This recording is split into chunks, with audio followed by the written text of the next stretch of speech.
नमस्कार दोस्तों।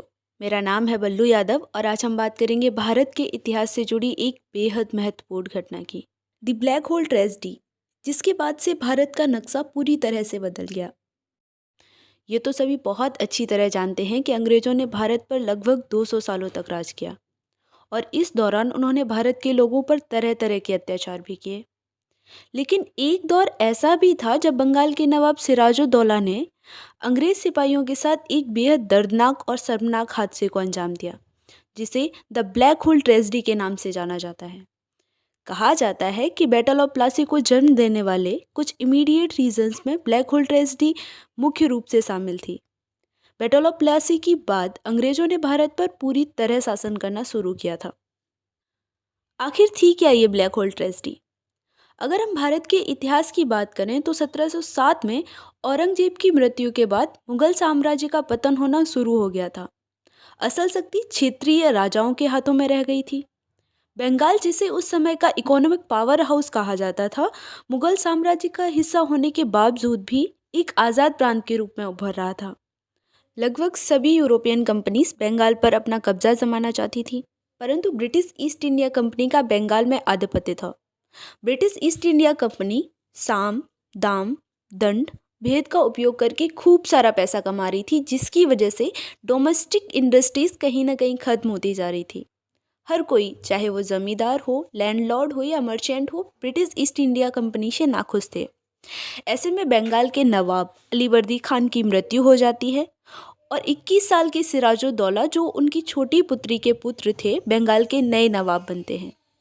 सिराजुद्दौला को लगता है कि अंग्रेज उनको मिले हुए अधिकारों का दुरुपयोग कर रहे हैं।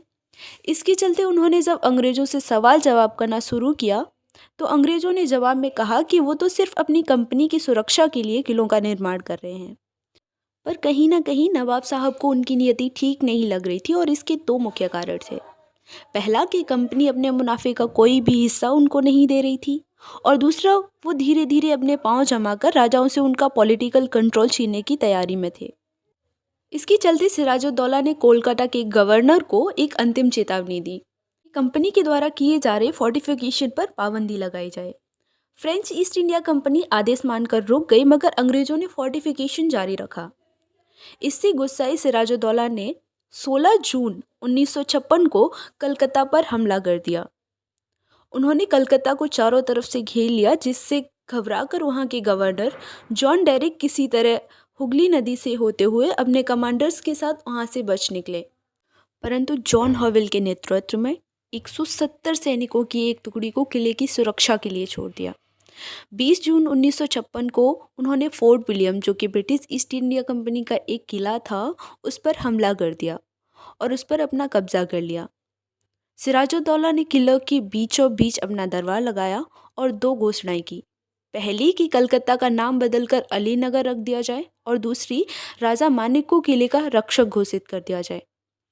जब नवाब आराम कर रहे थे तभी दोनों तरफ के सैनिक आपस में भिड़ गए, जिसके दौरान शराब के नशे में एक अंग्रेज सैनिक ने नवाब की एक सैनिक को गोली मार दी।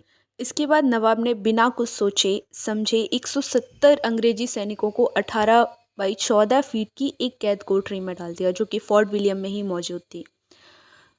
जो कोठरी 3 या 4 कैदियों को रखने के लिए बनाई गई थी, उसमें 170 कैदियों को रखा गया।